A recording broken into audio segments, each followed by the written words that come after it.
আসসালামু আলাইকুম ইমরান, কেমন আছেন সবাই? আশা করি সবাই ভালো আছেন।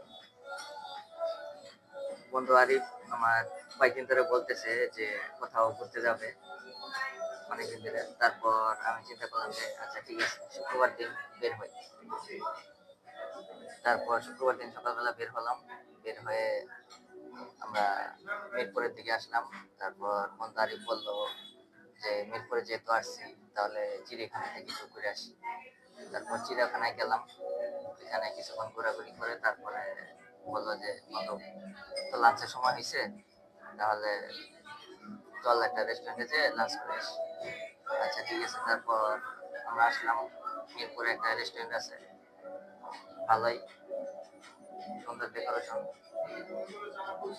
বন্ধু আরিফের অনেক ক্ষুধা লাগছে, তারপর বললাম যে আচ্ছা ঠিক আছে চল, যেহেতু তোর ক্ষুধা লাগছে তাহলে একটা ভালো রেস্টুরেন্টে যাই।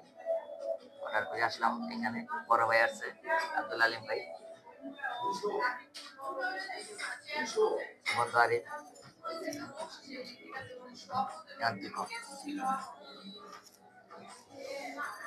আজকের এই যে আয়োজন, আমার বন্ধু আরিফ অনেকদিন ধরে বলতেছে আমাদেরকে নিয়ে যাবে। আলিম ভাইয়ের খুব ইচ্ছে ছিল যে আমাদের সাথে একদিন আসবে মিরপুর।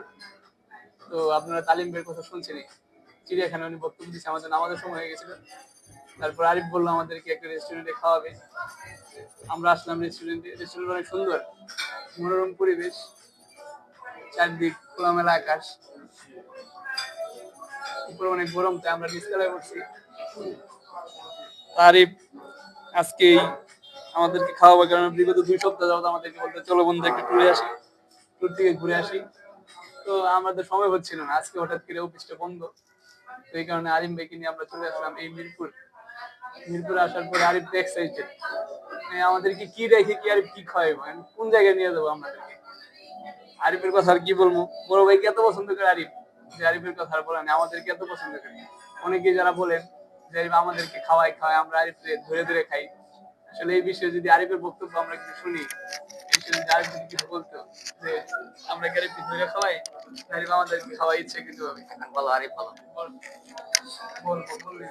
আসসালামু আলাইকুম। আসলে দেখেন, আমরা সবাই সব জায়গায় ঘুরতে যাই, কিন্তু আসলে কেউ কারোরটা খায় না। হ্যাঁ, ধরতে গেলে কি সবাই টাকা দেয়। ধরতে গেলে আমি আসলে মানুষকে খাওয়াতে ভালোবাসি।